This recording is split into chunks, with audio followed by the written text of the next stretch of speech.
ঠিক দুনিয়াতে যেমন জমানো টাকা বিপদের সময় কাজে লাগে, কিয়ামতের মাঠে জমানো টাকা বিপদের সময় কাজে লাগবে। তো কেউ যদি স্বেচ্ছাসেবকেরা থাকে, যদি যায়, আপনারা সহযোগিতা করবেন। আমরা আমাদের বক্তব্য সামনে আগাই। মুহাম্মদ সাল্লাল্লাহু আলাইহি ওয়াসাল্লামের যুগে সাহাবীদের বিশ্বাস ফেরেশতার উপরে। খুব মজার কয়েকটা ঘটনা আপনাদের সামনে বলবো, যেই ঘটনাগুলো একটা আরেকটার সাথে কানেক্ট করলে আপনি দেখবেন যে ফেরেশতা চরিত্র সাহাবীদের সামনে কেমন ছিল আর আমাদের সামনে কেমন।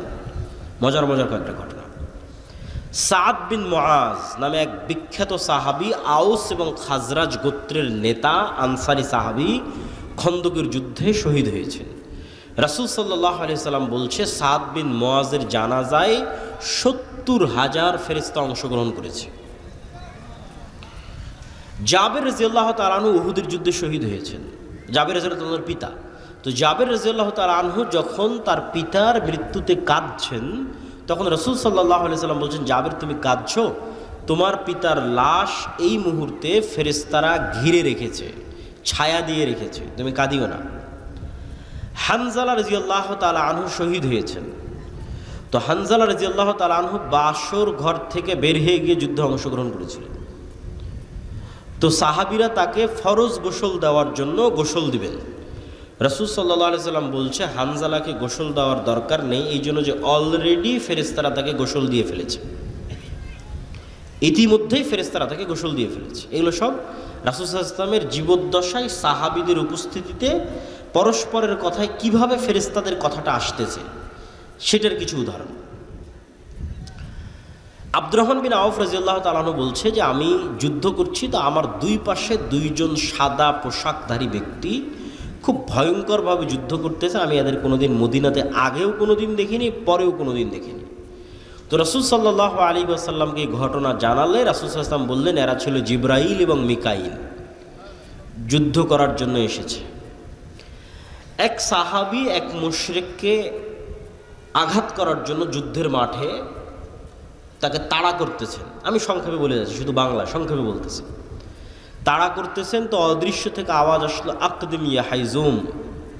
আওয়াজ আসার পর এবার সাহাবী যখন তাকে হামলা করতে যাবে, তো দেখে ওই ব্যক্তি আগেই উল্টে পড়ে আছে এবং তার ক্ষত স্থান থেকে রক্ত বের হচ্ছে, আহত স্থান থেকে। সাহাবী এই ঘটনা রাসূল সাল্লাল্লাহু আলাইহি সাল্লামকে বললে, আল্লাহর নবী বললেন, এটা তৃতীয় আসমান থেকে আসা ফেরেশতার আক্রমণ ছিল। এই ফেরেশতা তৃতীয় আসমান থেকে এসেছিল, তৃতীয় আসমান থেকে আসা ফেরেশতার আক্রমণ। খন্দকের যুদ্ধ থেকে রাসূল সাল্লাল্লাহু আলাইহি সাল্লাম যখন খন্দকের যুদ্ধে বিশাল ঝড় হয়ে মক্কার কাফের মুশরিকরা সব পালিয়ে গেছে, 10,000 সেনাবাহিনী 1 মাস যাবৎ মদিনা ঘেরাও করে রেখেছিল। তা আল্লাহর নবী মনে করেছে যুদ্ধ শেষ, তারা তো চলে গেছে। উনি বাড়িতে এসে অস্ত্র রেখে 1 মাসের প্রচুর টেনশন গেছে, তার উপরে প্রচুর পরিশ্রম গেছে, খাদ্যের সংকট, যোগাযোগ বিচ্ছিন্ন, কষ্ট, পেটে পাথর বেঁধে রাখার যে ঘটনাগুলো সেগুলো এখনকার। তো রাসূল সাল্লাল্লাহু আলাইহি ওয়াসাল্লাম অস্ত্র রেখে গোসল করতে গেছে। অস্ত্র বলতে তরবারি, তীর, ধনুক। তো আয়েশা রাদিয়াল্লাহু তাআলা আনহা বলছেন, জিবরাইল এসে রাসূল সাল্লাল্লাহু আলাইহি ওয়াসাল্লামকে বলছে যে আপনি অস্ত্র রেখে দিয়েছেন, আমরা তো রাখিনি, তো তোমরা কেন রাখনি? তো বানু কুরাইজা, বানু কায়নুকা, বানু নযীর, এই 3টে ইহুদি গোত্র যুদ্ধ চলা অবস্থায় আল্লাহর নবীর সাথে গাদ্দারি করেছে। অথচ এরা লিখিত চুক্তি করেছিল যে এরা গাদ্দারি করবে না, পক্ষে থাকবে। তো জিবরাইল বলছে এই সমস্ত গাদ্দারদের বিচার না করা পর্যন্ত যুদ্ধ শেষ হয়নি, আপনি এখনই বের হন, যুদ্ধ এখনো শেষ হয়নি। মক্কার কাফের মুশরিকরা চলে গেছে, কিন্তু এই গাদ্দারদেরও বিচার করতে হবে। ঠিক আছে, মুহাম্মদ সাল্লাল্লাহু আলাইহি ওয়াসাল্লাম বের হলেন সাহাবীদের সহ।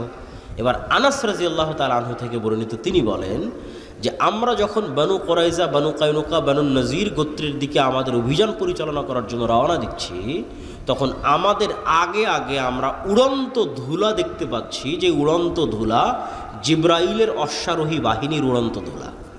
আল্লাহু আকবার।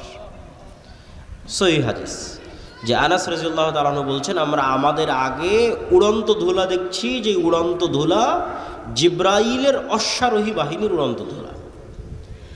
একদিন রাসূলুল্লাহ সাল্লাল্লাহু আলাইহি ওয়াসাল্লাম বসে আছেন, একজন অপরিচিত ব্যক্তি হঠাৎ করে, আমি কিন্তু স্বেচ্ছাসেবক ভাইদের আহ্বান জানাবো যে আপনাদের যদি দানের কোনো পরিকল্পনা থাকে সেটা কিন্তু এখনই করে ফেলতে হবে, আমার বলার কথা কিন্তু হয়ে গেছে।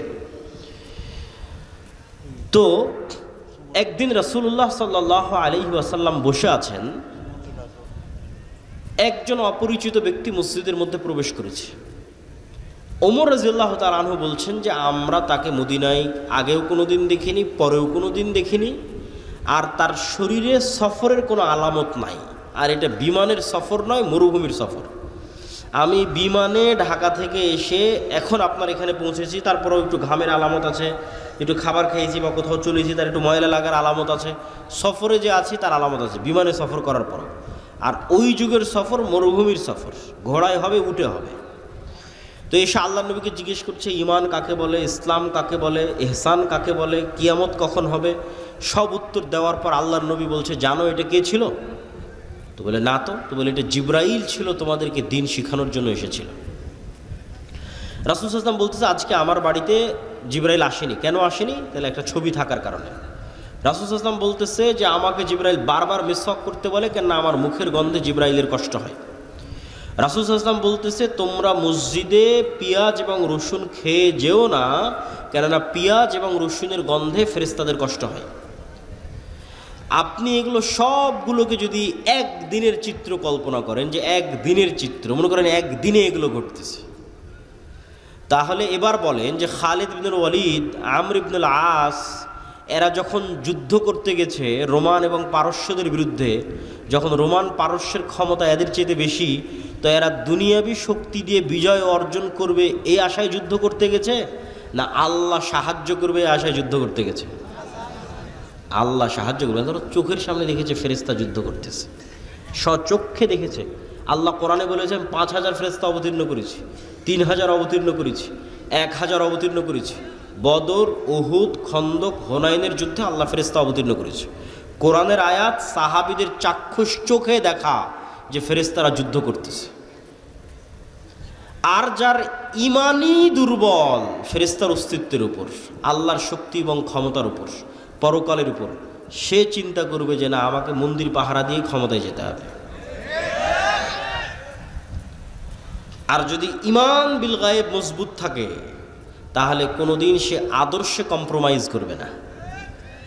তাতে ক্ষমতা আসুক আর যাক, কেননা সে জানে যে মূল ক্ষমতা কার হাতে? আল্লাহর হাতে। এবং ফেরেশতার ওপর যদি ঈমান মজবুত থাকে, আল্লাহর ওপর যদি ঈমান মজবুত থাকে, এগুলো তখন সে বুঝবে। দেখেন রাসূল সাল্লাল্লাহু আলাইহি ওয়াসাল্লাম কি বলছে, যে দাজ্জাল 40 দিন পৃথিবীতে থাকবে। পৃথিবীর এমন কোনো শহর নাই, বন্দর নাই, নগর নাই যেখানে দাজ্জাল প্রবেশ করবে না। কিন্তু মক্কা এবং মদিনায় দাজ্জাল প্রবেশ করতে পারবে না। তো মক্কা এবং মদিনায় দাজ্জাল প্রবেশ করার চেষ্টা করবে না? করবে না? করবে না? করবে। রাসূল বলছে প্রত্যেক যতবার দাজ্জাল মক্কা মদিনায় প্রবেশ করার চেষ্টা করবে, ততবার মক্কা মদিনার রাস্তায় উন্মুক্ত তরবারি হাতে ফেরেশতারা তাকে প্রতিরোধ করবে। আল্লাহু আকবার। আল্লাহর নবী বলেনি যে মানুষ প্রতিরোধ করবে, ফেরেশতা প্রতিরোধ করবে উন্মুক্ত তরবারি হাতে। যে ফেরেশতার অস্তিত্বের প্রতি ঈমানই নাই, তো কেমনে আল্লাহর সাহায্যের আশা করবে যে না আল্লাহর সাহায্যে ফেরেশতা আসতে পারে? ঈমানই তো নাই, কেমনে আশা করবে? তখন চিন্তা করবে যে না আমাকে কম্প্রোমাইজ করতে হবে, আমি তো এটা না করলে ভোট পাবো না, ওইটা না করলে তো মানুষ সায় দেবে না, অতএব এটাই ছাড়, ওইটাই ছাড়, ওইটাই ছাড়। দিন শেষে ইসলামী বাদ, ইসলামী আর নাই। তো ঈমান বিল গায়েব এর উপর ঈমান মজবুত হতে হবে। ঈমান বিল গায়েবের একটা বড় অংশ হচ্ছে পরকাল। পরকাল মানে মৃত্যুর পর পুনরুজ্জীবন। তো মৃত্যুর পর পুনরুজ্জীবনের আলোচনায় যাওয়ার আগে ফেরেশতার আলোচনায় আর দুটো কথা। ফেরেশতার অস্তিত্ব যে আছে আপনি কেমনে বুঝবেন? ঠিক আছে ভাই, মানলাম, বিশ্বাস করলাম আপনার কথা আব্দুল্লাহ ভাই, যে নূর চোখে দেখি না, তাও নূর আছে পৃথিবীতে, আমার সাথে ফেরেশতা আছে, আমাদের এখানে সবার সাথে ফেরেশতা আছে, বিশ্বাস করলাম। কিন্তু তাও বাস্তব ইন প্র্যাকটিক্যাল লাইফ লিয়াতমাইন্না কলবি, অন্তরের প্রশান্তির জন্য বিশ্বাস বাস্তবে পরীক্ষা করে দেখতে চাই ফেরেশতা আছে কিনা। তো বাস্তবে ফেরেশতার অস্তিত্ব বোঝার একটা পরীক্ষা দিয়ে যায়, যাতে আপনি বুঝতে পারেন যে হ্যাঁ ফেরেশতা আছে। তো আমাদের যখন এসএসসি এবং এইচএসসি পরীক্ষা থাকতো, সকাল 8টা 10টার মধ্যে পরীক্ষার হলে ঢুকতে হবে, ওইটার যে একটা টেনশন বা একটা তাড়া কাজ করতো, ঠিক যদি কারো ফ্লাইট থাকে, প্লেন থাকে, বিমান থাকে, ট্রেন থাকে, তাহলে ওইটা ধরার জন্য যে ব্রেনে তাড়া কাজ করে, নিয়তের মজবুতি কাজ করে, আপনি একদিন ওই রকম নিয়ত করবেন যে আজকে ফজরে উঠবো। বেশি দিন করতে বলিনি, একদিন, আজকে রাতে করতে পারেন। কীরকম নিয়াত? ঠিক বিমানে ফ্লাইটের টিকিট থাকলে যেরকম নিয়াত করেন, পরীক্ষা থাকলে যেরকম নিয়াত করেন, ট্রেনের টিকিট থাকলে যেরকম নিয়াত করেন, ওই রকম নিয়াত যেন আজকে ফজরের 5টার সময় আজান দেবে, ফজরের সালাতে 5টার সময় উঠতেই হবে, নিয়াত শক্ত করবেন। এমনি ওই মনে করলাম যে ফজর উঠবো, চলো ফোনে অ্যালার্ম দিই, ওটার কথা বলিনি। ফোনে তো অ্যালার্ম দেওয়া লাগবে না, কেননা পৃথিবীতে কারা আছে? কারা আছে? ফেরেশতা আছে, তো ফোনে কেন অ্যালার্ম দেবেন? মানুষকে কেন বলবেন যে আব্দুর রহমান জিহাদি সাহেব আমাকে ফজরে ডেকে দিয়েন? কেন ফজরে তুলে দেওয়ার জন্য কে আছে? ফেরেশতা আছে। ফেরেশতা তো পৃথিবীতে আছে। মানুষকে কেন বলতে যাবেন যে আমাকে ফজরের বেলা উঠিয়ে দিবেন? ফেরেশতা উঠিয়ে দেবে। এটা আপনি বাস্তবে প্র্যাকটিক্যাল পরীক্ষা করবেন যে ফেরেশতা আপনাকে উঠিয়ে দিচ্ছে কিনা, আপনি উঠতে পারছেন কিনা। কোনো মানুষকেও বলার দরকার নাই যে আমাকে ফজরে উঠাতে হবে, কোনো মোবাইলে অ্যালার্মের দরকার নাই যে আমাকে ফজরে উঠাতে হবে। তারপরে আপনি শক্ত নিয়তে ঘুমিয়ে যান এবং ঠিক রাসূল সাল্লাল্লাহু আলাইহি ওয়াসাল্লামের সুন্নাত অনুযায়ী ঘুমিয়ে যান। তো রাসূল সাল্লাল্লাহু আলাইহি ওয়াসাল্লাম কী বলছে? যে আপনার মাথার কাছে একজন ফেরেশতা পাহারাদার অবস্থায় থাকবে ফজর পর্যন্ত। তাহলে এখন আপনাকে ফজরে উঠিয়ে দেওয়ার দায়িত্ব ফেরেশতার। আল্লাহ সুবহানাহু ওয়া তাআলা এভাবেই পৃথিবী সেট করে রেখেছে। তো কেমনে আপনাকে ঘুম থেকে উঠিয়ে দেবে সে জানে। এখন মশার কামড়ে উঠিয়ে দিবে, না ঝাপটা আওয়াজে উঠিয়ে দিবে, না আপনার বাচ্চা কাদার মাধ্যমে উঠিয়ে দিবে, না কিসের মাধ্যমে উঠাবে, সেটা ফেরেশতার দায়িত্ব। না কোনো দিন ফজরের আজান আপনার কানে ঢোকে না, আজকে ঠিকই ফজর আজান কানে ঢুকে গেছে। কেন ফজর আজান কানে ঢুকতে বাধা হয়ে থাকতো কে? শয়তান। কে বাধা হয়ে থাকতো? শয়তান। আজকে ফেরেশতা ঢুকতে দিয়েছে, শয়তানের বাধা সরে গেছে, ফেরেশতা ঢুকতে দিত, ফজরের আজানই ডাইরেক্ট কানে ঢুকে গেছে, তা আপনি এমনি উঠে গেছে। কোনো না কোনো ওয়ে ব্যবহার করে আপনি ঈমান বিল গায়েবের বিশ্বাসের মজবুতির মাত্রা যত উঁচু লেভেলে যাবে, গায়েবের অস্তিত্বের প্রমাণ তত বাস্তবে ফিল করবেন। ঈমান বিল গায়েবের উপর বিশ্বাসের মাত্রা যত উঁচু লেভেলে যাবে, মাত্রা যদি সাহাবীদের লেভেলে যায় তাহলে ফেরেশতা আবারও যুদ্ধ করার জন্য নামবে। এটাই ঠিক। মানে বিশ্বাসের মাত্রা যদি সাহাবীদের লেভেলে যায় তাহলে বাস্তবে স্বচক্ষে আবারও ফেরেশতাদের যুদ্ধ করতে দেখা যাবে। কিন্তু ওই লেভেলে মাত্রা নাই, যাচ্ছে না, নেওয়া যাচ্ছে না। কেননা আমরা সবাই হয়ে আছি শয়তানের বন্ধু, শয়তানের দোসর। কেমনে আপনার কাছে ফেরেশতা আসবে আপনি বলেন? যেখানে রাসূল সাল্লাল্লাহু আলাইহি ওয়াসাল্লাম বলছে যে পেঁয়াজ এবং রসুনের গন্ধে ফেরেশতারা কষ্ট পায়, আর আল্লাহ নবী তো পেঁয়াজ রসুন খেতই না, ফেরেশতা কষ্ট পাবে। তো এমনি এতবার মিসওয়াক করতে যাতে জিবরাইল কষ্ট না পায়, আর আপনি সারাদিন বিড়ি আর সিগারেট নিয়ে বসে আছেন, তাহলে আপনার কাছে ফেরেশতা যাবে? আপনার কাছে ফেরেশতা যাবে না। আপনার সাথে কে আছে সব সময় বলেন তো? শয়তান আছে।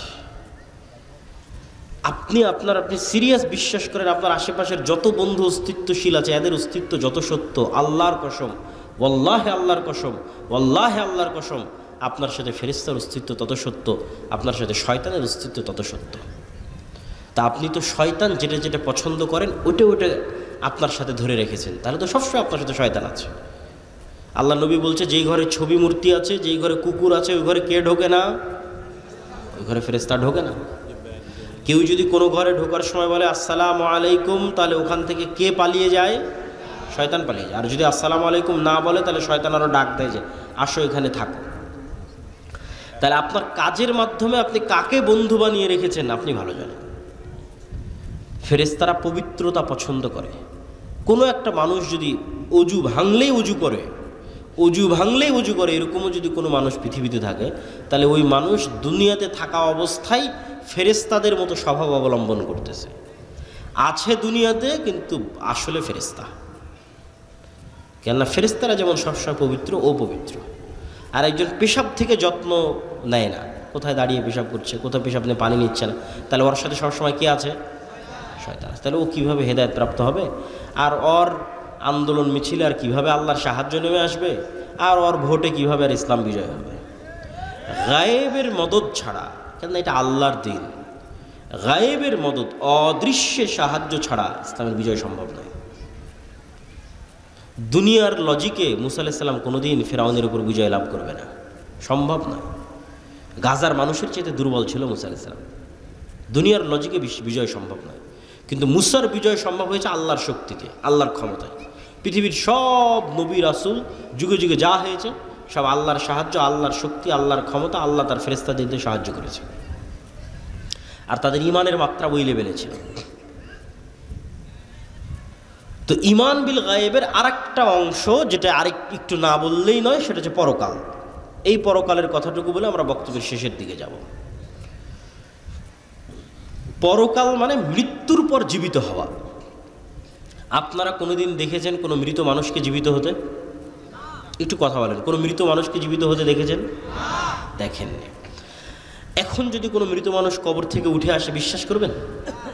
বিশ্বাস করবেন না, মনে হয় অবিশ্বাস্য। আচ্ছা, আজ থেকে 100 বছর আগে যদি আপনাকে বলা হতো যে আপনার কথা আপনি এখানে বলবেন, আমেরিকায় শোনা যাবে, বিশ্বাস করতেন? বিশ্বাস করতেন না।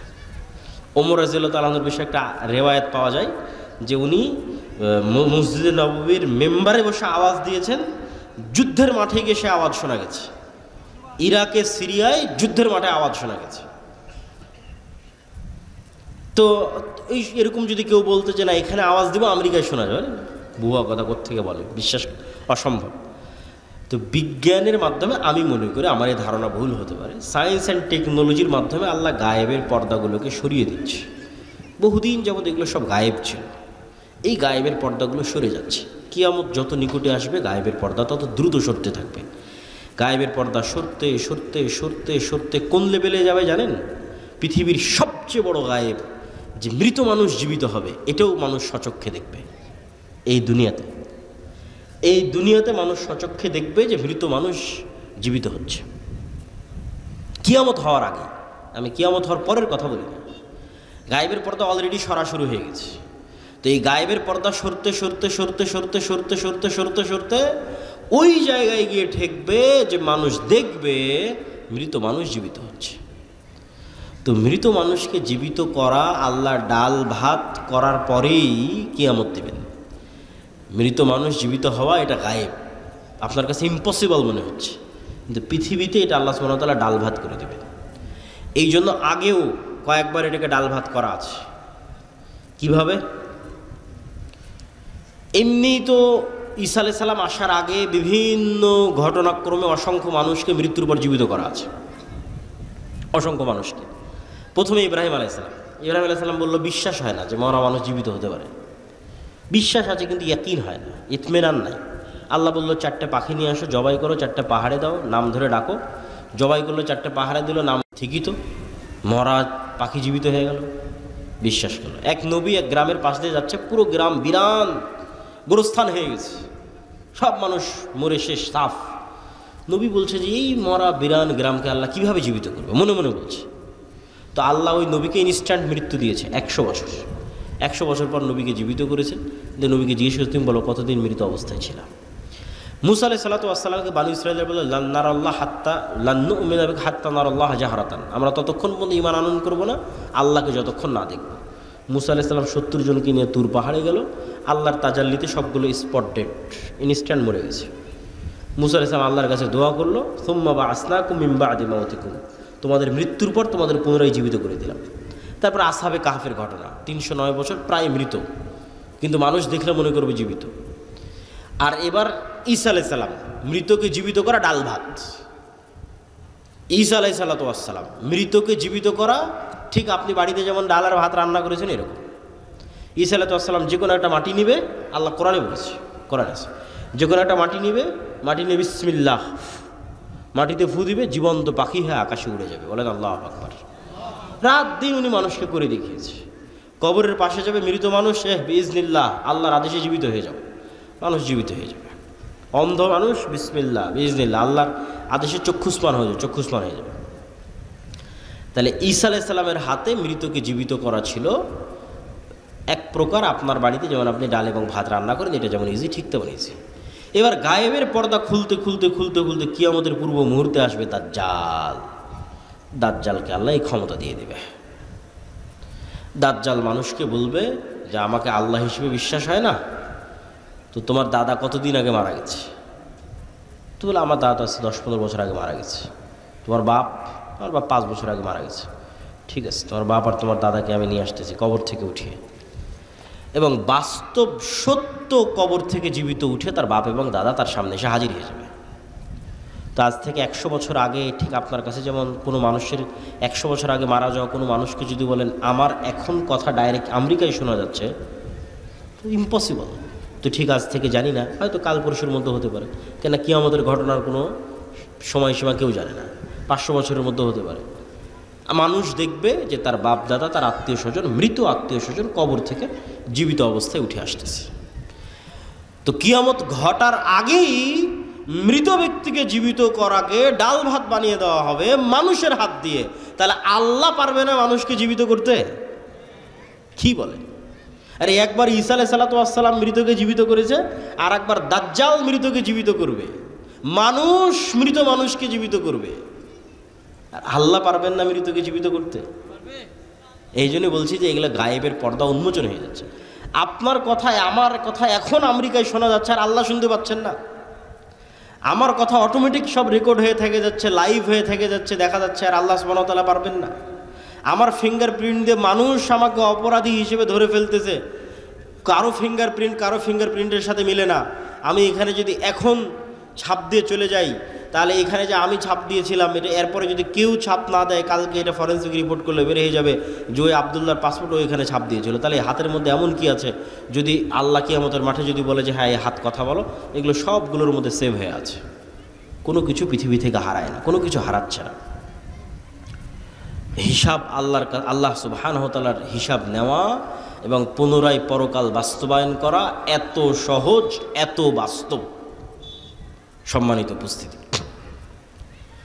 তাহলে ঈমান বিল গায়ব যখনই আপনি বিশ্বাস করে নেবেন যে হ্যাঁ পরকাল ঘটবে, না ঘটে গেছে, মরব না মরে গেছে, তাহলে এবার জীবনের সিদ্ধান্ত নেওয়া সহজ হবে। যে কোনো ইসলামী দল যখন মনে করে নেবে যে না আমরা সবাই শহীদ হয়ে গেছি, আমরা সবাই মারা গেছি, কেন এই জীবনের তো কোনো মূল্য না ইসলামের দৃষ্টিতে। আল্লাহ, মৃত্যু মানে আল্লাহর সাথে সাক্ষাৎ। তো যখনই আপনি পরকালকে অতীত ধরে নেবেন, তখন আপনার সব সিদ্ধান্ত দেখবেন সঠিক সিদ্ধান্ত নিচ্ছেন, বিজয় দ্রুত আসতেছে। আর যখন ধরে নেবেন না এই দুনিয়ায় সব কিছু, দুনিয়া দিয়ে আমার সব কিছু করে শেষ করতে হবে, তাহলে আর এই ইসলামের বিজয়ও আপনার হাত দিয়ে সম্ভব নয়, আর আপনার বাস্তব জীবনেও আপনি সাকসেসফুল হতে পারবেন না।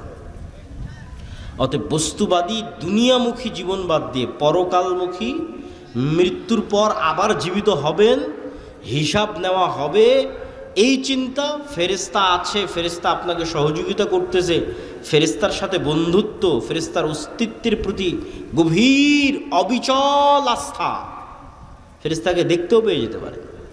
আপনার ঈমান বিল গায়ব বাড়তে থাকলে ওরকম হয়েও যেতে পারে, অস্বাভাবিক কিছু নয়। সম্মানিত উপস্থিতি, বক্তব্যের শেষের দিকে এসে কয়েকটা জরুরি কথা। আল জামিয়া সালাফিয়া আর দাওয়া ইলাল্লাহ, মাসিক আল ইতিসাম, মাকতাবাতুস সালাফ, এগুলোর নাম আপনারা কখনো শুনেছেন কিনা, শোনেন কিনা জানি না। হয়তো এমনি দাওয়াত দেন, বক্তব্য দিতে আসি, চলে যায়। এই যে আজকে এসেছি, আবার কবে আসব কোনো গ্যারেন্টি আছে? বলেন আছে? মৃত্যু হয়ে যেতে পারে। আর এই সারা বাংলাদেশের কত গ্রাম, কত জেলা, কোন জায়গায় আবারও যাওয়া হবে আর কোন জায়গায় আবারও যাওয়া হবে না, কোনো গ্যারেন্টি নেই।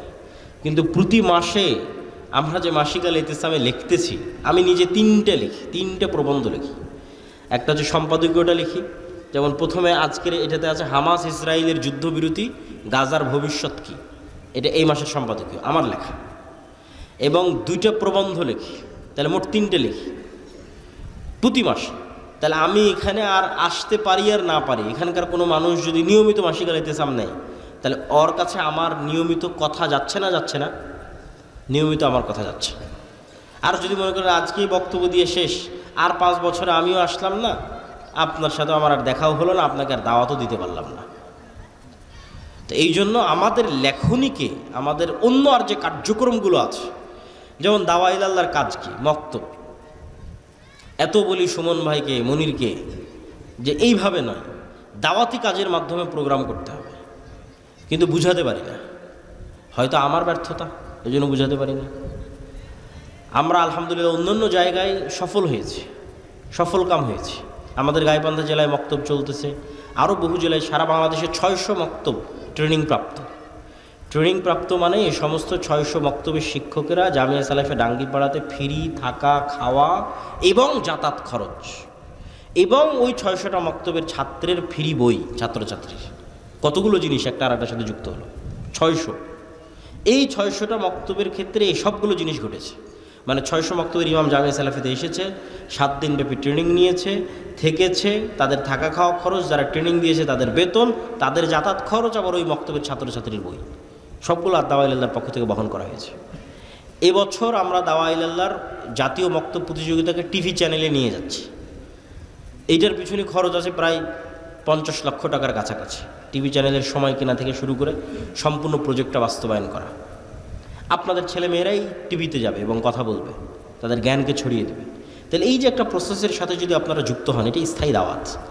আমি সেখানে যাই আর না যাই, আমার ট্রেনিং প্রাপ্ত শিক্ষক ওখানে কোরআন শিখাচ্ছে, এটা চিন্তা করলেই মন ভালো হয়ে যায়, চিন্তা করলেই মন ভালো হয়। আর যখন মনে করি আমি এখানে আসলাম, আজকে বের হয়ে গেলাম, এখানে একটা বক্তব্য চালু করতে পারলাম না, তখন মনে হয় যে না, আমার এই দাওয়াতি সফরটার কল্যাণকর হলো না, সাদাকায় জারিয়াটা স্থায়ী হলো না। 2 ঘন্টা চিৎকার করলাম, মানুষ তো এখন ভুলে যাবে। আর যদি না, এখানে এই শিবগঞ্জ কানসাট অঞ্চলে আমার 10টা 50টা মক্তব চলে, তাহলে আমার মনে হবে যে না, ওই 10টা 50টা মক্তবে যে বাচ্চা কোরআন শিখতেছে, ওর সাদাকায় জারিয়ার নাকি আমিও পাবো। কেন সেগুলোর আমরা খোঁজ খবর রাখতেছি, প্রতিযোগিতা আয়োজন করতেছি, তদারকি করতেছি। তো ঠিক তেমনি আমাদের আরও লেখনির যে বিষয়গুলো আছে, শায়েখ আব্দুর রাজ্জাক বিন ইউসুফের যে বইগুলো আছে, আমাদের ছাত্ররা একটা পত্রিকা বের করে, কিশলয়, এটা ছাত্রদের। এর এই যে প্রচ্ছদ ডিজাইন, এটাও ছাত্রদের করা। এর ভিতরের যে লেখার যে ডিজাইন, এটাও ছাত্রদের করা। এটা কোনো স্টাফ, বেতনভুক্ত কোনো স্টাফ দিয়ে করা নয়, ছাত্ররাই করে। তো এইগুলো যদি আপনারা না দেখেন, না শোনেন, শায়েখ আব্দুর রাজ্জাক বিন ইউসুফের সালাতের বই, দোয়ার বই, আমাদের মিন্নাতুল বাড়ি, এগুলো আপনাদের মূল্যায়ন করতে হবে। 3 নম্বর যে বিষয়টা, সেটি হচ্ছে সমাজ থেকে অন্যায়কে উৎখাত করার আরেকটা বড় অন্যায় হচ্ছে সুদ। সমাজ থেকে যে সমস্ত অন্যায়কে উৎখাত করা উচিত বলে মনে হয়, তার মধ্যে আরেকটা বড় অন্যায় কি বলেন তো? সুদ। কেন সুদ বড় অন্যায়? সুদ মানুষকে গোলাম বানায়। ফেরাউন বানু ইসরাইলদেরকে যে গোলাম বানাতো না, আপনি ইতিহাস পড়ে দেখেন, ওর গোলাম বানানোর আরেকটা মূলনীতি ছিল সুদ।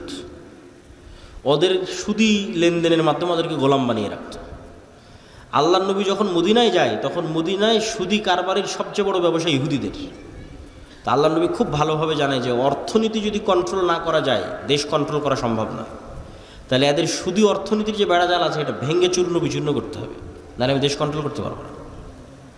তো আজকে পৃথিবী এমন একটা সিচুয়েশনে চলে গেছে, কোনো ক্যাশ টাকা নাই। ইংল্যান্ডে আমি 1 বছর থেকে দেখে এসেছি, আমেরিকার লোকজন যারা গেছে তাদের সাথে কথা হয়, ক্যাশ টাকা বলে পৃথিবীতে আর কিছু নাই।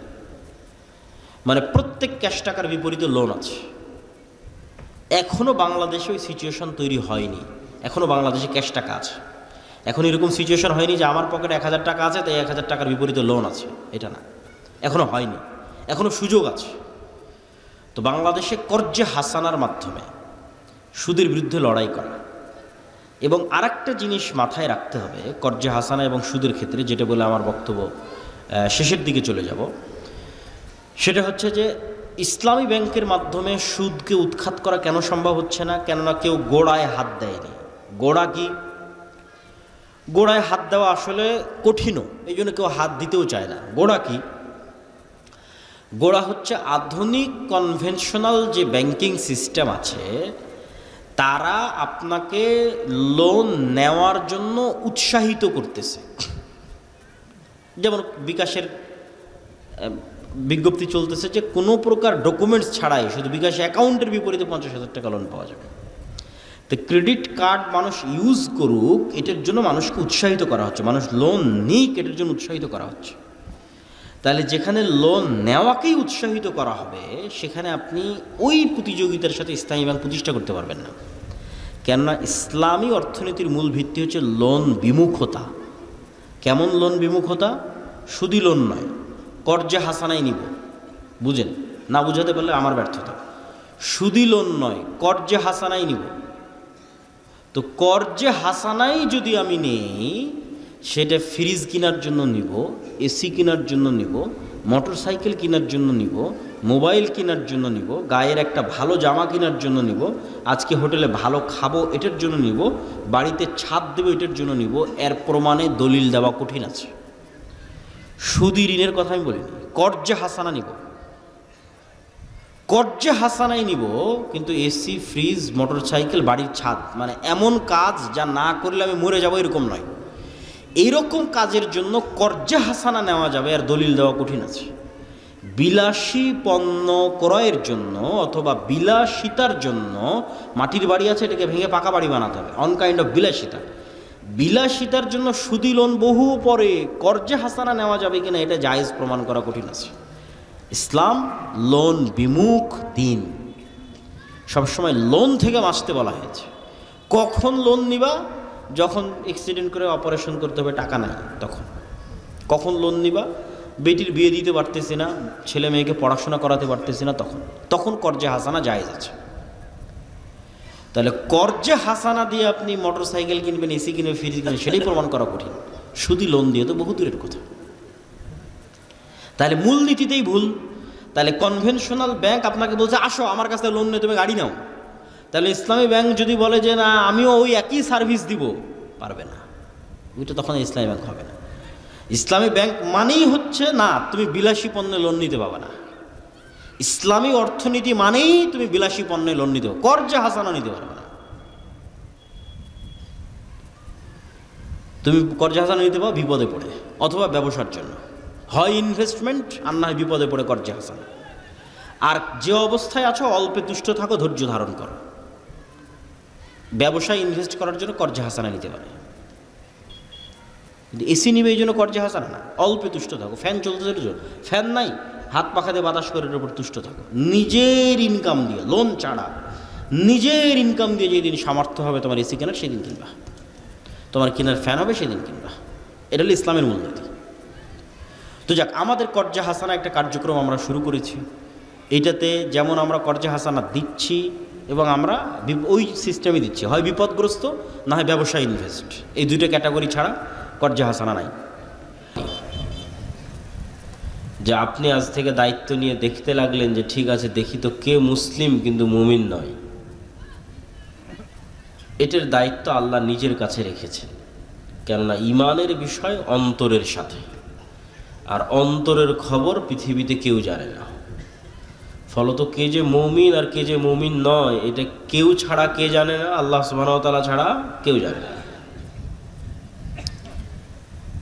তাহলে ইসলাম বাহ্যিক, যে একটা মানুষ এসে বলল ভাই আশহাদু আল্লা ইলাহা ইল্লাল্লাহ ওয়া আশহাদু আন্না মুহাম্মাদার রাসূলুল্লাহ, আমি সাক্ষ্য দিচ্ছি আল্লাহ ব্যতীত কোনো মাবুদ নেই, মুহাম্মদ সাল্লাল্লাহু আলাইহি সাল্লাম আল্লাহর রাসূল, অন্তরে এটা আছে কিনা কেউ জানে না। একটা মানুষ বাহ্যিকভাবে মসজিদে এসে সালাত আদায় করতেছে, সে মুসলমান হিসেবে গণ্য হবে, তার রক্ত হারাম। জাকাতের সময় জাকাত দিচ্ছে, রোজার দিনে রোজা থাকছে অথবা থাকাটা দেখাচ্ছে, তাহলে এরা সবাই বাহ্যিকভাবে মুসলমান হিসেবে গণ্য হবে। কিন্তু এই মুসলমান ব্যক্তি মুমিন না হয়ে মুনাফিকও হতে পারে। স্বয়ং রাসূল সাল্লাল্লাহু আলাইহি ওয়াসাল্লামের যুগে মুনাফিক ছিল, আমাদের যুগেও মুনাফিক আছে। এবং আমি গত 1.5-2 বছর মুনাফিকির যে আলামত সেটিকেই বক্তব্যের বিষয়বস্তু বানিয়েছিলাম, যে রাসূলুল্লাহ সাল্লাল্লাহু আলাইহি ওয়াসাল্লাম বলেছেন যে মুনাফিকের আলামত ইযা হাদ্দাসা কাযাবা ওয়া ইযা ওয়া'আদা আখলাফা ওয়া ইযা তুমিনা খানা, কথা বললে মিথ্যা বলে, ওয়াদা করলে ভঙ্গ করে, দায়িত্ব দেওয়া হলে দায়িত্বের সাথে খেয়ানত করে। তো আমি বক্তব্য দিতে গিয়ে বলেছি যে 5 ওয়াক্ত সালাত আদায়কারী, নামাজি, হাজি, ওমরাকারী মুসলমানের অভাব নাই, কিন্তু সত্যবাদী, নিজ দায়িত্বের উপর ন্যায়পরায়ণ, নিজ দায়িত্বের আমানতের খেয়ানত করে না, এরকম মুসলমান খুঁজে পাওয়া কঠিন। কেননা গত 16 বছর যারা ছিল তারাও তাহাজ্জুদের সালাত আদায় করত। তাহলে আপনি তাহাজ্জুদের সালাত আদায় করার পরেও আপনি সত্যবাদী নন, মিথ্যুক। কেননা যে রাজনীতি আমাদের দেশে আছে, গণতান্ত্রিক রাজনীতি, এটা মিথ্যা ছাড়া চলা সম্ভব নয়। তো এটা করতে হলে মিথ্যা বলতেই হবে। এভাবেই এর সিস্টেমটা ডেভেলপ করা আছে। সেটা পার্টির মধ্যে হোক, পার্টির বাইরে হোক, অন্য দলের বিরুদ্ধে হোক, অন্য দলের পক্ষে হোক। পার্টির মধ্যেও কেন? কেননা একই আসনে 5 জন 10 জন করে মনোনয়ন নেওয়ার জন্য প্রতিযোগিতা করতেছে। তাহলে পার্টির চেয়ারম্যানের কাছে তো সবাইকে মিথ্যা বলতে হবে, না হলে তো আরেকজনকে মনোনয়ন দিয়ে দিতে পারে। বুঝতে পারেননি? আরেকজনের নামে তো মিথ্যা বলতে হবে যে না, ও এটা করে না, ও এটা করে না, ও এটা করে না। এইভাবেই এই রাজনীতিটা ডেভেলপ করা আছে। গণতান্ত্রিক রাজনীতিটা ডেভেলপই করা হয়েছে মুসলমানদের মধ্যে মিথ্যার কালচার অব্যাহত রাখার জন্য। কেননা ব্রিটিশরা 190 বছর মুসলমানদেরকে গোলাম রেখে মিথ্যা বলা শিখিয়েছিল। বাই বর্ন মুসলমানেরা মিথ্যা বলা জানতো না। আর মক্কার মুশরিকরা, কাফেররা পর্যন্ত মিথ্যা বলা জানতো না। মুসলমান তো বহুদূরের কথা। আবু সুফিয়ান মুহাম্মদ সাল্লাল্লাহু আলাইহি ওয়াসাল্লামের সবচেয়ে বড় শত্রু, সব যুদ্ধে আল্লাহর নবীর বিরুদ্ধে নেতৃত্ব দিয়েছে। তা আবু সুফিয়ান যখন বাদশাহ হিরাক্লিয়াসের দরবারে, তখন লাইভ নাই, রেকর্ডিং নাই, কেউ সাক্ষী দিবে তার বিরুদ্ধে সেটা নাই, কিচ্ছু নাই, ফোন নাই, মাইক নাই, কিচ্ছু নাই। আবু সুফিয়ান চাইলেই মিথ্যা বলতে পারত, কিন্তু আবু সুফিয়ানেরা মিথ্যা বলাটা জানতো না। তো মিথ্যা না বললেই মানুষ নেতা হয়ে যায়। মানে সত্যিকার জন্মগত প্রকৃত নেতা মিথ্যা না বললে অটোমেটিক নেতা হয়ে যাবে, এবং ন্যায় পরায়ণ হলে অটোমেটিক নেতা হয়ে যাবে। এটা হচ্ছে বাই ডিফল্ট নেতা, অটোমেটিক নেতা যদি ন্যায় পরায়ণ হয়। এই নেতৃত্বের গুণ ছিল মুহাম্মদ সাল্লাল্লাহু আলাইহি ওয়াসাল্লামের মধ্যে, এই নেতৃত্বের গুণ ছিল নবীদের মধ্যে, এই নেতৃত্বের গুণ মুসলমানদের। কিন্তু যখন ইউরোপীয় উপনিবেশের মাধ্যমে শুধু ভারত, পাকিস্তান, বাংলাদেশ না, এই আফ্রিকাও পর্যন্ত যখন এদের পদানত হয়েছে, তো এদেরকে গোলাম বানিয়ে মিথ্যা বলা, দুর্নীতি করা এবং চুরি করানো শিখানো হয়েছে। কেননা আপনি যখন গোলামি করবেন তখন এটা ছাড়া রাস্তা থাকে না। সারাদিন না খেয়ে আছে 5 জন মানুষ, এখানে সারাদিন না খেয়ে আছে। আমি একটা রুটি নিক্ষেপ করে দিলাম, তো 5 জন ক্ষুধার্ত মানুষ এই রুটিটা নিয়ে কাড়াকাড়ি করবে না? এই রুটিটা পাওয়ার জন্য একজন আরেকজনকে হত্যা করবে না? এটাই হলো গোলামির মাধ্যমে ট্রেনিংটা হয়। যখন আপনি গোলাম হয়ে গেছেন, তখন একটা টাকার জন্য মিথ্যা বলবেন, একটা টাকার জন্য আরেকজনকে হত্যা করবেন, একটা টাকার জন্য আরেকজনকে ধোঁকা দিবেন। এই কালচারটা গোলামির মধ্যে তৈরি হয়। বানু ইসরাইলদের ইতিহাস পবিত্র কোরআনে এত বেশি কেন দেওয়া আছে? বানু ইসরাইলের ইতিহাস পবিত্র কোরআনে এই জন্য এত বেশি দেওয়া আছে যে বানু ইসরাইলরা এত বিশাল বিশাল নেয়ামত পাওয়ার পরেও কিভাবে মুনাফিকি করছিল, কিভাবে ধোঁকা দিচ্ছিল, কিভাবে 2 নাম্বারি করছিল, সেগুলো তুলে ধরা আছে। তো এগুলো ওদের রক্তের মধ্যে মিশে গেছিল ফেরাউনের কয়েকশো বছর গোলামি করার কারণে। আর এই কারণেই মুসা আলাইহিস সালাতু ওয়াস সালামকে আল্লাহ ফেরাউনের বাড়িতে মানুষ করেছে। কেননা মুসা যদি আর 10টা বানু ইসরায়েলের সাথে মানুষ হতো, তাহলে আর 10টা বানু ইসরায়েলকে খাওয়ার জন্য মিথ্যা বলতে হয়, চাকরির জন্য মিথ্যা বলতে হয়, একটা রুটির জন্য দুর্নীতি করতে হয়। তাহলে মুসা আলাইহিস সালাম ওদের সাথে থাকতে থাকতে ওই গোলামির নেচারগুলো না রক্তের মধ্যে ঢুকে যেত, বিকজ তার জাতি হচ্ছে গোলাম, বানু ইসরায়েলরা গোলাম। তো মুসা আলাইহিস সালামের মধ্যে যেন গোলামির স্বভাব না ঢুকে, এই জন্য বাদশার বাড়িতে মানুষ করা হয়েছে, যেন জন্মগত সত্য বলা, জন্মগত ন্যায়পরায়ণ হওয়া যেন ভিতরে থেকে যায়, নষ্ট যেন না হয়। তো আফগানিস্তানে কেউ বাহির থেকে এসে টিকতে পারেনি কেন? বেশিরভাগ আফগানিদের জন্মগত সত্য বলা এবং জন্মগত ন্যায়পরায়ণ হওয়ার স্বভাবটাকে ধ্বংস করতে পারেনি। এই জন্য কেউ আফগানিস্তানে এসে সেভাবে বেশি দিন টিকতে পারেনি। আর যেই জাতিরই আপনি জন্মগত সত্য বলা এবং জন্মগত ন্যায়পরায়ণ হওয়ার স্বভাব ধ্বংস করে দিয়েছেন, আগের 16 বছরের যারা ছিল তারা যেমন বিক্রি হয়ে গেছে, এখন যারা আছে তারাও পাল্লা দিচ্ছে কে কার কাছে বিক্রি হয়ে যাবে, কে আমেরিকার কাছে বিক্রি হবে আর কে ভারতের কাছে বিক্রি হবে। কেন? স্বভাব রক্তের মধ্যে গোলামি, অতএব টাকার কাছে বিক্রি হতে হবে। এখানে আপনি কল্যাণকর যতক্ষণ এই 2টা মৌলিক নেতৃত্বের মূলনীতি ঠিক না হবে। আল্লামা ইকবাল বলেছেন, सबक फिर से पढ़ सदाकत का, शुजाअत का, আদালত का, लिया जाएगा तुझसे काम, दुनिया की इमामत का। মুসলমানদের মধ্যে নামাজ আদায়কারী মুসলমানের কমতি নাই, মুসলমানদের মধ্যে হাজি মুসলমানের কমতি নাই, দানশীল মুসলমানের কমতি নাই, কিন্তু মিথ্যা বলবে না, সত্য কথা বলবে এবং ন্যায় পরায়ণতার উপর অটল থাকবে, দুর্নীতি করবে না, নিজ দায়িত্বের আমানতের খেয়ানত করবে না, এই রকম মুসলমানেরই অভাব পড়ে গেছে। এই রকম মুসলমান যদি তৈরি হয়ে যায় তো সারা পৃথিবী আবার মুসলমানেরা নেতৃত্ব দিবে। এই বক্তব্য আমি দীর্ঘ গত 1.5-2 বছর দিয়ে এসেছি মুনাফিকের আলামতের উপর, যে বহু মানুষ মুসলমান কিন্তু মুনাফিক। সে হজ করতেছে, মনে করছে আমি হজ করছি, ওমরা করতেছি, দান করতেছি, কিন্তু মুনাফিক। কেননা ঈমান থাকলে কখনো মানুষ মিথ্যা বলতে পারে না। অন্তরে যদি ঈমান থাকে, অন্তরে ঈমান থাকলে মানুষ কখনো অন্যায় করতে পারে না, দুর্নীতি করতে পারে না, যদি অন্তরে ঈমান ঢুকে যায়। এই জন্য এবারের আলোচনার বিষয়বস্তু হচ্ছে ঈমান, আল ঈমান বিল গায়েব। আল ঈমান বিল গায়েবের উপর বই লেখাও সম্পূর্ণ হয়েছে। আল্লাহর পথে যাত্রা নামে আগামী 6-7 নভেম্বর সালাফি কনফারেন্স, মানে 1 সপ্তাহ পরেই আল জামিয়া সালাফিয়া ডাঙ্গিপাড়া পোয়া রাজশাহী, পাকিস্তান, ভারত, সৌদি আরব, বাংলাদেশের বড় বড় আলেম ওলামারা থাকবে। 2 দিনব্যাপী সম্মেলন। আপনারা যাবেন তো ইনশাআল্লাহ? দাওয়াত থাকলো আপনাদের, আল্লাহ কবুল করুক। তো সেখানে প্রকাশ পাবে আর কি বইটা।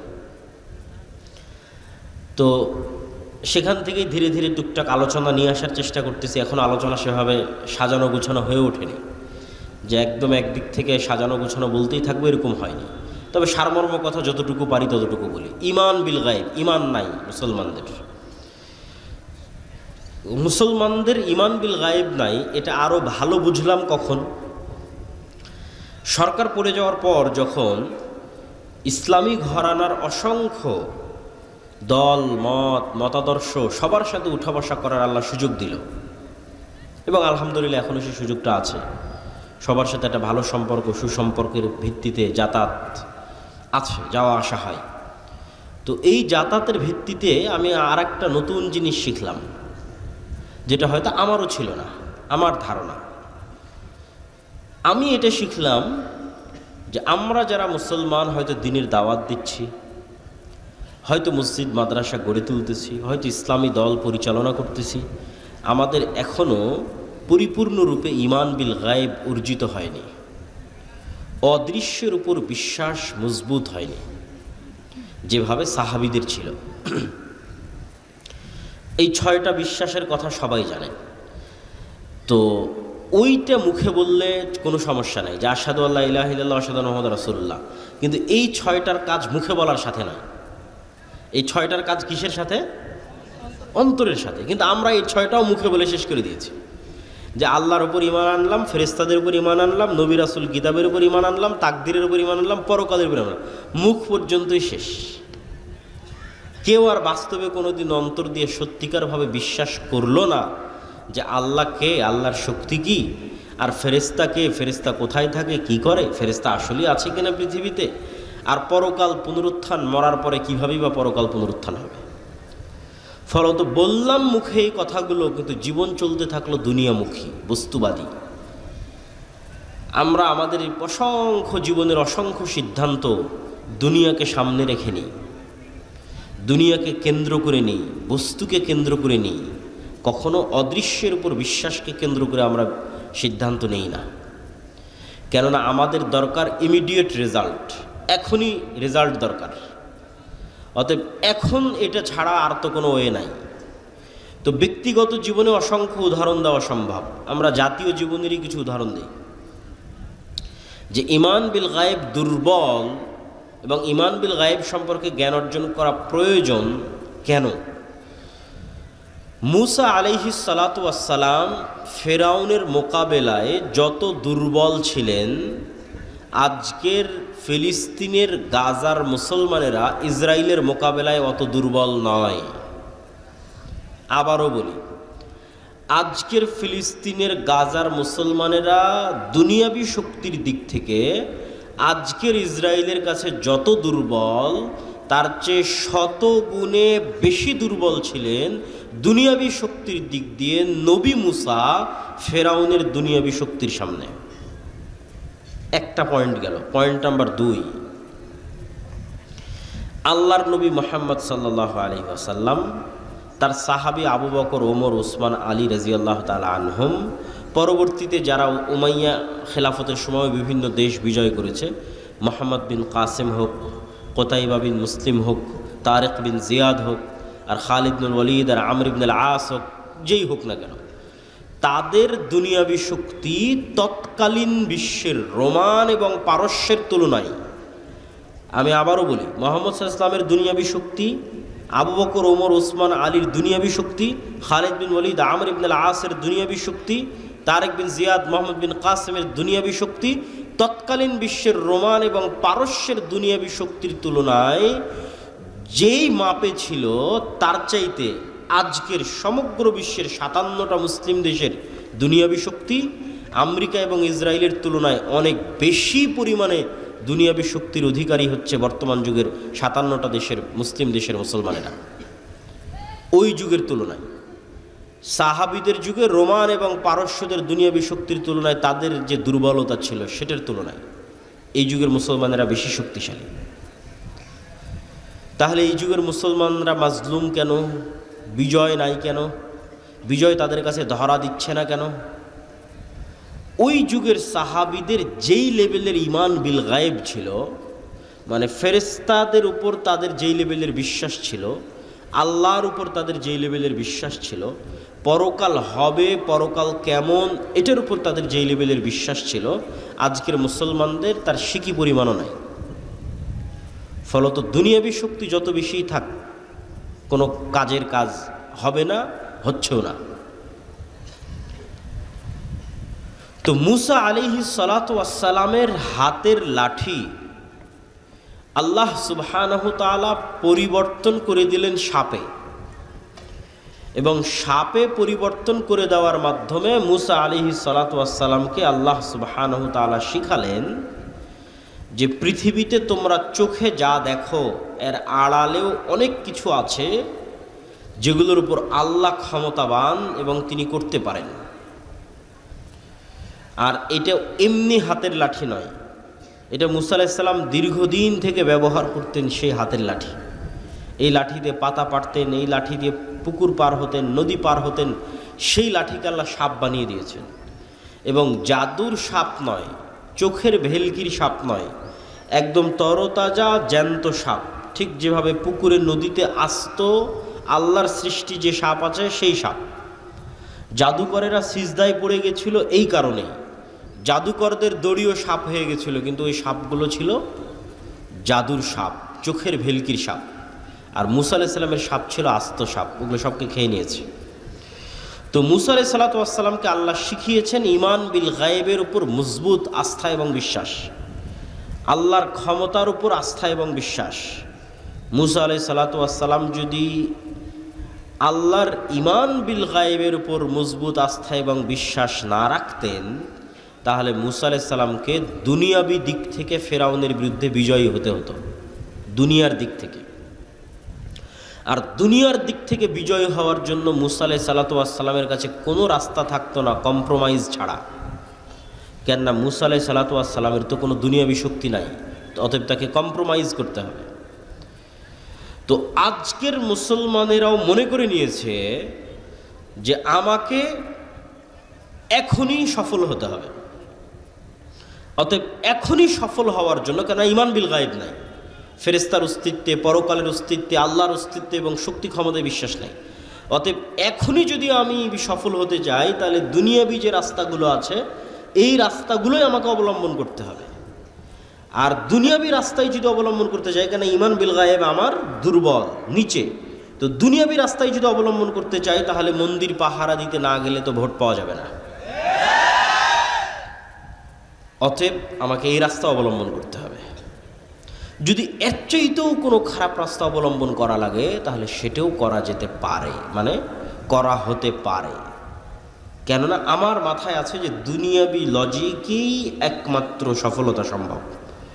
গায়েবের সহযোগিতা বলে কিছু আছে, ঈমান বিল গায়েব, ফেরেশতার অস্তিত্ব বলে কিছু আছে, পরকালমুখী সিদ্ধান্ত বলে কিছু আছে, এটা আমাদের ব্রেন থেকে আউট হয়ে গেছে। এটা শুধু আমি জাতীয় জীবনে বলতেছি না, বাস্তব জীবনে, আপনাদের ব্যক্তিগত জীবনে, আপনাদের পারিবারিক জীবনে সেম অবস্থা।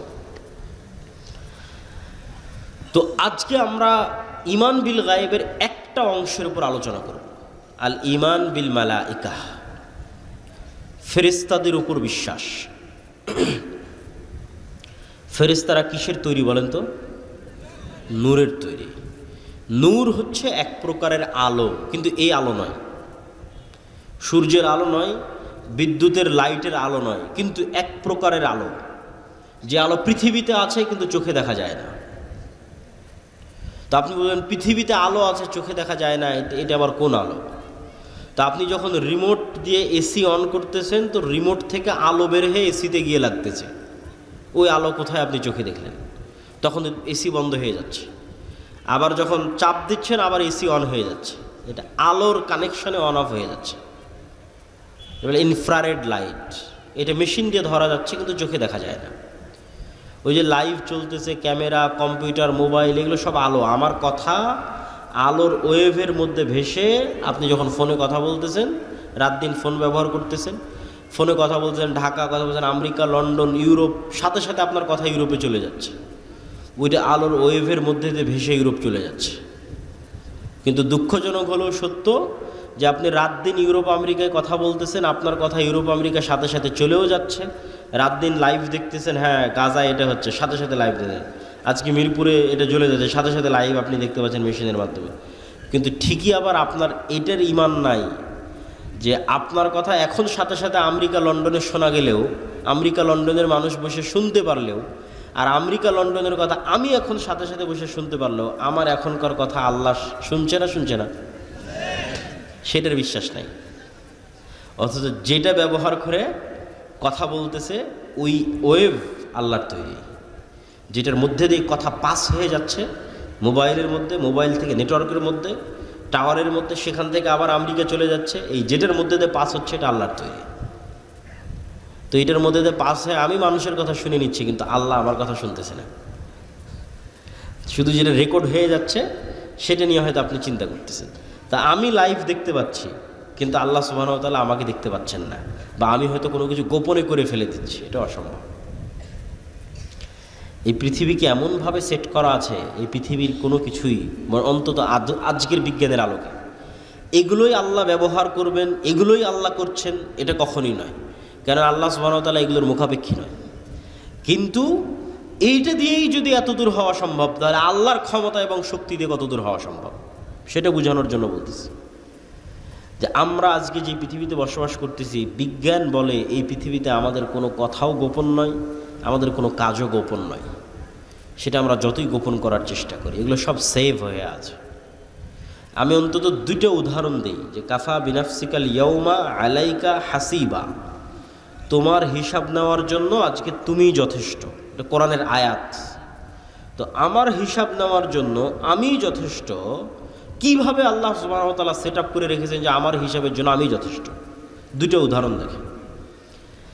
আল্লাহ সুবহানাহু ওয়া তাআলা কীভাবে করবেন তা আল্লাহ সুবহানাহু ওয়া তাআলা ভালো জানেন, কিন্তু বিজ্ঞানের আলোকে আমি দুটো উদাহরণ দিই, যেটাতে এখন যদি আমরা চাই যে আপনার বিচার করব, মানুষ যদি চায় যে মানুষের বিচার করবে, আর আল্লাহ যদি মানুষকে ক্ষমতা দিয়ে দেয়, তো মানুষও পারবে।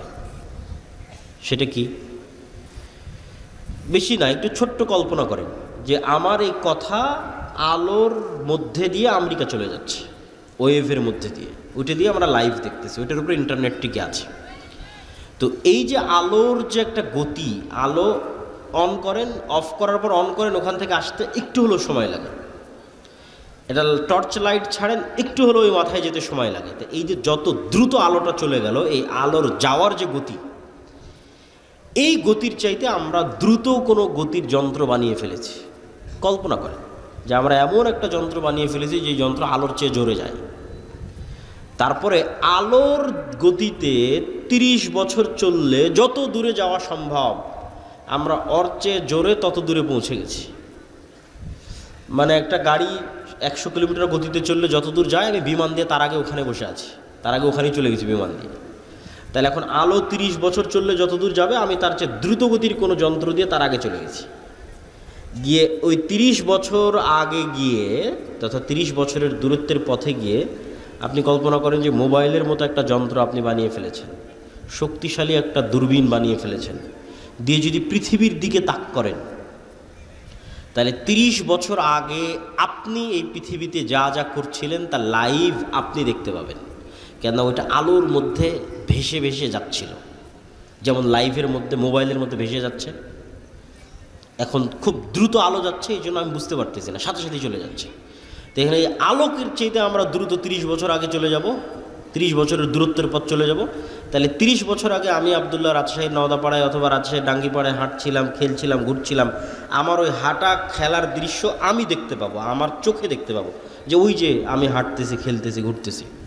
1400 বছর আগের যদি এরকম আলোর সফর করা যায় তাহলে বদরের যুদ্ধ লাইভ দেখা যাবে, অসম্ভব নয়, বাস্তব সত্য। মুহাম্মদ সাল্লাল্লাহু আলাইহি ওয়াসাল্লামের পুরো জীবনী দূরবীন দিয়ে লাইভ দেখা যাবে। হ্যাঁ, কিন্তু মানুষ আলোর চেয়ে গতি অর্জন করতে পারবে না, যেতেও পারবে না, দেখতেও পারবে না, সেটা ভিন্ন কথা। কিন্তু আপনার একটা কাজও হারিয়ে যায়নি, সব আছে, সেভ হয়ে আছে আলোর মধ্যে, আর আপনার সব কথা আপনি শুনতে পাবেন। তো কাফা বিনাফসিকাল ইয়াউমা আলাইকা হাসিবা, আপনার নিজের বিচার করার জন্য তো আপনি যথেষ্ট। এবার আরেকটা বলি যে আপনার নিজের বিচার করার জন্য আপনি যথেষ্ট, সেটা কি? আপনার মোবাইলের মেমোরি কার্ড, অনলাইনের ডাটা, এগুলো সবাই খুব ভালোভাবে জানেন যে অনলাইনের কোনো ডাটা হারায় না। কোথায় ফেসবুকে যদি কোনো কমেন্ট করে থাকেন ওটা থাকে, কোথাও যদি ফেসবুকে মেসেজ দিয়ে থাকেন ওটা থাকে, কোনো লাইভ করে থাকেন সেটা থাকে, ফেসবুক কর্তৃপক্ষের কাছে থাকে, আপনি রাখলে থাকে। অনলাইনে কোনো টাকা ট্রান্সফার হলে সেটা হারায় না, সেটা থাকে। এগুলো কোনো কিছু হারায় না, মেমোরি কার্ডের মতো ডাটা সেন্টারের মতো সেভ হয়ে থাকে। তো আমরা যে আমাদের শরীরের সাথে এগুলো সব কম্পিউটার ক্যামেরার চাইতে ভয়ঙ্কর কিছু বহন করে নিয়ে বেড়াচ্ছি, সেটা হচ্ছে আমাদের মাথা। সবগুলোর সাথে ভয়ঙ্কর। এরা যেমন ক্যামেরা দিয়ে আমাকে ভিডিও করতেছে, করার পরে এটা চিপস বের করে কম্পিউটারে দিবে, তাই না? সেখানে এটা সেভ হবে। তো আমার এটা ক্যামেরা, আমি এটাতে যা যা দেখতেছি সব এখানে সেভ হচ্ছে, আমার মেমোরিতে সেভ হচ্ছে। আমি যা যা দেখতেছি আমার মেমোরিতে সেভ হচ্ছে, আমি যা যা শুনতেছি সব আমার মেমোরিতে সেভ হচ্ছে, আমার মেমোরিতে। এখন ইলন মাস্ক বলতেছে যে সে মানুষের ব্রেনের সাথে ইন্টারনেট কানেক্ট করার প্রযুক্তি নিয়ে আসার চেষ্টা করতেছে, যাতে মানুষের ব্রেনের ডাটা অটোমেটিক ট্রান্সফার করা যায়। তাহলে কয়দিন পর তো আপনি আপনার ব্রেনের ডাটা ট্রান্সফার করে আপনি দেখতে পাবেন যে আপনি মোবাইলে কি দেখছিলেন, আপনার ব্রেনে সেভ হয়ে আছে কি দেখছিলেন, কেন এই ক্যামেরা দিয়ে গেছে, এখানে সেভ হয়েছে। আপনি কান দিয়ে কী শুনছিলেন, এখানে সেভ হয়ে আছে। কিন্তু মোবাইলের এদের ক্যামেরায় যে পরিমাণ জিবি ধারণ করা সম্ভব, তার সাথে হাজার লক্ষ কোটি গুণ জিবি এখানে ধারণ করা সম্ভব। 500 বছর যদি মানুষের ব্রেন কাজ করে, তাহলে 500 বছর যা যা দেখবে সব এই ব্রেনে সেভ থাকবে। এরকম পাওয়ারফুল মানুষের ব্রেন, এবং 500 বছরে যা যা শুনবে সব এখানে সেভ থাকবে। তো কাফা বিনাফসিকাল ইয়াউমা আলাইকা হাসিবা, আজকে তোমার বিচারের জন্য তুমি যথেষ্ট, সব তো তোমার ব্রেনেই সেভ হয়ে আছে। এটা শুধু ডাটা ট্রান্সফার করা লাগবে, যেহেতু কয়েকদিন পর মানুষই করে ফেলতেছে। আমি আল্লাহর কথাই যাচ্ছি না, আল্লাহ সুবহানাহু ওয়া তাআলা কীভাবে মানুষকে ধরবে সেটা আল্লাহ সুবহানাহু ওয়া তাআলা জানেন। আপনি যদি আপনার বিচার করতে চান তা আপনিই পারবেন, যে চলো আমি কি কি করেছি সব এই ব্রেনে সেভ হয়ে আছে, কী দেখেছি, কি বলেছি, কি শুনেছি, সব সেভ হয়ে আছে। কিচ্ছু আপনার এই ব্রেন ভুলেনি। ডাটা ট্রান্সফার করলে আপনি সব দেখতে পাবেন। আর এই যে আলো ওয়েভ, এর মধ্যে সব সেভ হয়ে আছে। সম্মানিত উপস্থিতি, আমরা যে আলোচনা থেকে এখানে আসছিলাম যে ফেরেশতারা নূরের তৈরি, তো নূর তো দেখা যায় না। তো নূর এমন এক প্রকারের আলো যা দেখা যায় না, কিন্তু আলো, এটা পৃথিবীতে আছে। তো এটা বোঝানোর জন্য অসংখ্য দলিল আছে। আমার ওই আল্লাহর পথে যাত্রা বই অসংখ্য দলিল আমি দিয়ে রেখেছি। আজকের এই সংক্ষিপ্ত আলোচনা একটু অল্প অল্প করে বলি, কেন বক্তব্য দীর্ঘায়িত করতে চাই না, সংক্ষিপ্ত করতে চাই। আবারও আমাদেরকে রাজশাহী নয় ঢাকা ফিরে যেতে হবে, এটা একটু কষ্টকর আর কি। আল্লাহুম্মা জাআল ফি কলবি নূরা, রাসূল সাল্লাল্লাহু আলাইহি ওয়াসাল্লাম বলছে, হে আল্লাহ আমার অন্তরে নূর তৈরি করে দেন। সামিঈ নূরা, কানে নূর তৈরি করে দেন। বাসরি নূরা, চোখে নূর তৈরি করে দেন। সামনে নূর তৈরি করে দেন, পিছনে নূর তৈরি করে দেন, ডানে নূর তৈরি করে দেন, বামে নূর তৈরি করে দেন, উপরে নূর তৈরি করে দেন, পায়ের নিচে নূর তৈরি করে দেন। তাহলে নূর একটা অস্তিত্বশীল জিনিস, যা সামনে পিছে আগে পরে চোখে কানে অন্তরে তৈরি হতে পারে। লাইটের বাল্বের ভোল্টের মতো বাড়ে কমে। নূর লাইটের বাল্বের ভোল্টের মতো যেমন যে ফ্যানের পাওয়ারটা বাড়িয়ে দিল, ঠিক যেমন আপনি চোখের পাওয়ার যখন কমে যাচ্ছে তখন চশমা লাগিয়ে নিচ্ছেন, কানের পাওয়ার যখন কমে যাচ্ছে তখন কানে মেশিন লাগিয়ে নিচ্ছেন। তো আপনার কানের পাওয়ারের কম বেশির অস্তিত্বটা যেমন সত্য, চোখের পাওয়ারের কম বেশির অস্তিত্ব যেমন সত্য, এই চোখে নূর তৈরি হয়, কানে নূর তৈরি হয়, অন্তরে নূর তৈরি হয়, এটা তেমন সত্য। রাসূলুল্লাহ সাল্লাল্লাহু আলাইহি ওয়াসাল্লাম বলছেন, আমাদের চোখে আমরা যে পৃথিবী দেখি, এই পৃথিবী আর যে গায়েব আমরা দেখতে পাই না আল্লাহর অস্তিত্ব, এই দুইটার মধ্যে পর্দা হচ্ছে নূর। আল্লাহর চেহারা, আল্লাহর অস্তিত্ব আমরা যে দেখতে পাই না, এই দুইটার মধ্যে পর্দা হচ্ছে নূর। লাউ কাশাফাহু, যদি এই নূর সরিয়ে দেওয়া হতো, পৃথিবীতে যে নূর আছে, আসমান এবং জমিনে যে নূর আছে, নূর যদি সরিয়ে দেওয়া হতো, আল্লাহর চেহারার তাজাল্লিতে আসমান এবং জমিন ধ্বংস হয়ে যেত। আল্লাহু নূরুস সামাওয়াতি ওয়াল আরজ, আল্লাহ হচ্ছেন আসমান এবং জমিনের নূর। সম্মানিত উপস্থিতি, তাহলে নূরের তৈরি ফেরেশতা।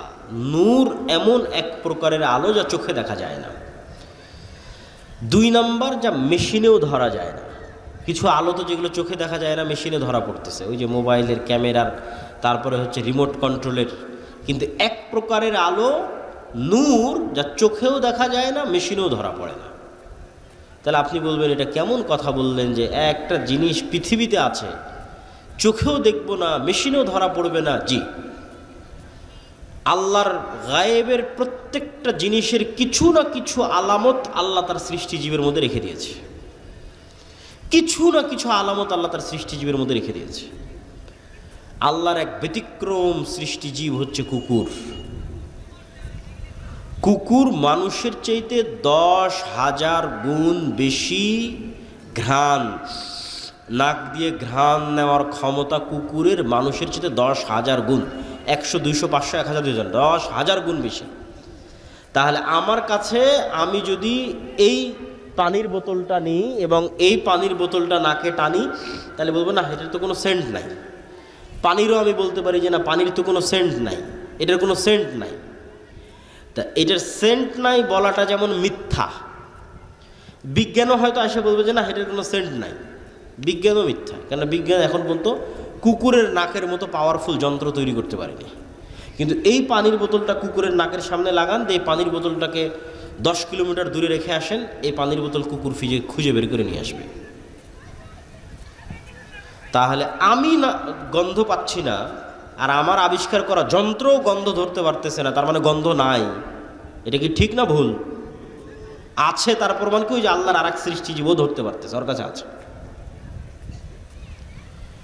আমরা যেভাবে একজন আরেকজনকে দেখছি, চিনছি, এভাবে কুকুর চিনে না। কুকুর ঘ্রাণ দিয়ে আপনাকে চিনে। আপনার এই চেহারা, সাদা কালো দাড়ি, অথবা দাড়ি চাছা, লম্বা, উঁচু, মোটা, এইভাবে দেখে কুকুর চিনে না, যেভাবে আমরা চিনি। ঘ্রাণে চিনে, এটা অমুক, এটা অমুক, ঘ্রাণে চিনে ফেলে। ওইভাবে দেখতেই পায় না কুকুর। আমরা যেভাবে দেখি এভাবে দেখতেই পায় না, তো ওভাবে দেখে চিনবে কীভাবে? ওকে আল্লাহ দিয়েছে ঘ্রাণ শক্তি। ঠিক হাতি সহ এরকম কিছু প্রাণী আছে যাদের দিয়েছে শ্রবণ শক্তি, খুব সূক্ষ্ম, একদম ভয়ঙ্কর লেভেলের সূক্ষ্ম, মানুষের যে 2-3 হাজার গুণ। যন্ত্র ওই লেভেলে সূক্ষ্ম নয়। তাহলে একটা আওয়াজ আমি শুনতে পাচ্ছি না, তার মানে ওই আওয়াজটা নাই, মিথ্যা কথা। একটা আওয়াজ কোনো যন্ত্র শুনতে পাচ্ছে না পৃথিবী, তার মানে আওয়াজটা নাই, মিথ্যা কথা। যে কবরের আওয়াজের আওয়াজ তো আমি শুনতে পাই না, মুগুর দিয়ে তো পিটাচ্ছে, কই আমি তো শুনতে পাচ্ছি না, চিৎকার করতেছে, আমি তো শুনতে পাচ্ছি না, তার মানে আওয়াজ হচ্ছে না। না, ওই লেভেলের আওয়াজ শোনার ক্ষমতাই আপনার নাই, কিন্তু ওই লেভেলের আওয়াজ শোনার ক্ষমতা আল্লাহর কিছু কিছু প্রাণীর আছে। তো ঠিক পৃথিবীতে এমনও আলো আছে যে আলো দেখার ক্ষমতা আল্লাহর কিছু প্রাণীর আছে। যেমন কুকুরকে শয়তানের আলো দেখার ক্ষমতা দেওয়া আছে, মোরগকে ফেরেশতার নূর, নূর যেই লেভেলের আলো, ওই লেভেলের আলো দেখার সক্ষমতা মোরগকে, মুরগিকে দেওয়া আছে ফজরের সময় যখন সে চিৎকার করে। সম্মানিত উপস্থিতি, তাহলে পৃথিবীতে নূর অস্তিত্বশীল এবং ফেরেশতারা নূরের তৈরি, এবং ফেরেশতাদের অস্তিত্ব আমাদের সাথে সম্পৃক্ত কতটা বাস্তব আমি না বুঝাতে পারলে সেটা আমার ব্যর্থতা, কিন্তু আমি বুঝানোর তারপর চেষ্টা করব। ঈমান বিল গায়েবকে ইয়াকিনের স্তরে নিয়ে যাওয়ার। ঈমান বিল গায়েবের 6টা বিশ্বাস মুসলমানদের নাই। সেটাকে ইয়াকিনের স্তরে নিয়ে যাওয়া যায় কিনা, পারলে সফল, না পারলে ব্যর্থ, সেটা আমার ব্যর্থতা। সেটা হচ্ছে যে ফেরেশতা অস্তিত্বশীল, এটার অস্তিত্বটা কতটা বাস্তব। আপনি জন্মের পর, পৃথিবীতে জন্মের পরই সর্বপ্রথম আপনার মাকে দেখেছেন। তা আমি যদি বলি আপনার মা নাই, আপনি জীবনও বিশ্বাস করবেন না। তারপরে আপনি বিবাহ শাদী করার পর আপনার ছেলে আপনার চোখের সামনে হয়েছে, তা আমি যদি বলি এটা আপনার ছেলে নয়, আপনি জীবনও বিশ্বাস করবেন না। তাহলে আপনার ছেলের অস্তিত্ব আপনার কাছে যতটা সত্য, আপনার মায়ের অস্তিত্ব আপনার কাছে যতটা সত্য, এর চাইতে অনেক বেশি গুণে সত্য আপনার সাথে ফেরেশতার অস্তিত্ব। কেন আপনার সাথে ফেরেশতার অস্তিত্ব এর চেয়ে বেশি গুণে সত্য? কেননা আপনার আদি পিতা আদম আলাইহিসসালাতু ওয়াসসালাম পৃথিবীতে সৃষ্টি হওয়ার পর প্রথমে তার মাকে দেখেনি। পৃথিবীতে সৃষ্টি হওয়ার পর বন্ধু হিসেবে প্রথমে তার ভাইকে, বোনকে, মাকে, বাপকে, চাচাকে, মামাকে, খালাকে, স্ত্রীকে, এগুলোকে পায়নি। সৃষ্টি হওয়ার পর চোখ খুলে সর্বপ্রথম যদি দেখে থাকে তাহলে পৃথিবীর ভিন্ন জগতের 2 প্রাণীকে দেখেছে, একটার নাম ফেরেশতা আর একটার নাম জিন। তাহলে মানুষের সাথে মানুষের সম্পর্ক বেশি মজবুত হলো না মানুষের সাথে ফেরেশতার জিনের সম্পর্ক বেশি মজবুত হলো? বলেন এবার আমাকে। ফেরেশতার জিনের সম্পর্ক বেশি মজবুত। জন্মের পর তো তৈরি হওয়ার পর আমি আর একটা মানুষকে দেখিনি, প্রথম দেখেছি ফেরেশতাকে, প্রথম দেখেছি জিনকে। তাহলে আমার সাথে পৃথিবীর আর যে কারো অস্তিত্বের চাইতে, আর যে কোনো বন্ধুর চাইতে, আর যে কোনো ব্যক্তির চাইতে বেশি অস্তিত্বশীল, বেশি বাস্তব ফেরেশতার অস্তিত্ব। ওর দেখেই তো আমার যাত্রা শুরু। ওয়াইদ ক্বালা রাব্বুকা লিল মালাইকাতি ইন্নী জাইলুন ফিল আরদি খলিফা ক্বালু আতাজআলু ফিহা মান ইউফসিদু ফিহা ওয়া ইয়াসফিকুদ দিমা। যখন আল্লাহ ফেরেশতাদের ডেকে বললেন, এই ফেরেশতারা, আমি পৃথিবীতে আমার প্রতিনিধি সৃষ্টি করতে চাই, খলিফা সৃষ্টি করতে চাই। বললেন, আল্লাহ আপনার তাসবিহ তাহলিল করার জন্য তো আমরা আছি, করার সৃষ্টি করার কি দরকার? তোমরা তা জানো না যা আমি জানি। তারপরে আল্লাহ আদমকে সৃষ্টি করলেন, করার পর ফেরেশতাদের বললেন তোমরা সিজদা করো। তো প্রথম পরিচয়ই হলো ফেরেশতাদের সাথে। আর এখন কেউ বিশ্বাস করে না ফেরেশতা আছে, এমনি মুখে বলছে ফেরেশতা আছে, ফেরেশতার উপর ঈমান আনলাম, বলার সময় বলেছি, অন্তরে নাই। এবার 2-1টা উদাহরণে যাব আমরা, যে আল্লাহর নবীর যুগে সাহাবীরা ফেরেশতাদের উপর কেমন বিশ্বাস রাখত। আমরা আজকে ঈমান বিল গায়েবের শুধু একটা পয়েন্টের আলোচনা করতেছি, ফেরেশতা। আল্লাহর নবীর যুগে সাহাবীরা ফেরেশতাদের উপর কেমন বিশ্বাস রাখত তার উদাহরণ। তবে তার আগে 2 মিনিট একটু গুরুত্বপূর্ণ জরুরি কথা, সেটা হচ্ছে আমরা যে মসজিদের আয়োজনে এখানে উপস্থিত হয়েছি, এই মসজিদটি একটি নির্মাণাধীন মসজিদ, এবং আমাকে যেভাবে বলা হয়েছে যে ছাদ অথবা কোনো একটা জায়গায় গিয়ে কাজ আটকে আছে। তো আপনারা যারা এখানে উপস্থিত হয়েছেন সকলের প্রতি দত্ত আহ্বান থাকবে যে পরকালের আল্লাহ সুবহানাহু তাআলার দরবারে আপনাদের যে ব্যাংক অ্যাকাউন্ট ওপেন করা আছে, যেটাতে লাভের মাত্রার কোনো পার্সেন্টেজের কোনো সীমা নাই, বরং বাড়তেই থাকবে, বাড়তেই থাকবে, বাড়তেই থাকবে, এবং যেটা দিয়ে কিয়ামতের মাঠের অসংখ্য বিপদ থেকে বাঁচা যাবে। কোথাও ইবাদতের কমতি থাকলে সেটা কাভার দেওয়া যাবে, ব্যাকআপ দেওয়া যাবে, কোথাও গুনাহ থাকলে সেটার কাফফারায় ব্যাকআপ দেওয়া যাবে, কোথাও কোনো মানুষের হক নষ্ট হয়ে থাকলে সেটার কাফফারায় ব্যাকআপ দেওয়া যাবে। কিয়ামতের মাঠে যেহেতু কোনো মুদ্রা টাকা পয়সা থাকবে না, সেহেতু আগে থেকেই টাকা পয়সা পাঠিয়ে রাখা ভালো। তো আগে থেকে টাকা পয়সা পাঠানো থাকলে এবং আল্লাহ সেগুলোকে বাড়াতে থাকলে কিয়ামতের মাঠে বিপদের সময় এই পাঠানো টাকাগুলো কাজে লাগবে।